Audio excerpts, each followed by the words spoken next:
আসসালামু আলাইকুম। আগে দেখতাম ধর্ম নিয়ে রাজনীতি করতো শেখ হাসিনা, আওয়ামী লীগ। হাতের তবজি, মাথায় পট্টি এগুলা থাকতো নির্বাচনের আগে। মানুষের কাছে ধর্ম ব্যবসা শুরু করতো। এখন হাসিনা কি করছে, এগুলার সব গুছ গাছ কইরা জামাতার চরমনের হাতে দিয়ে গেছে। এখন জামাতার চরমনে কি করে জানেন?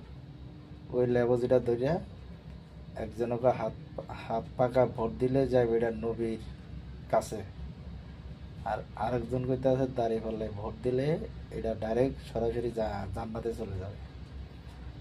তো এই হলো পরিস্থিতি। আর এনসিবি এই তিনোটা মিল্লা যা শুরু করছে, আমার মনে হয় ভবিষ্যতে ওরা যদি সরকার গঠন করে তাহলে এই দেশ আফগানিস্তান বানা লাগবে, এটা বাস্তব। তো এই ধর্ম ব্যবসায়ী শুরু করে এরা রাজনীতি শুরু করছে, মানে হাসিনার লেবাস এগুলো দিয়ে গেছে। এরা এই হাসিনার লেবাস দিয়ে এখন বর্তমান চলতেছে।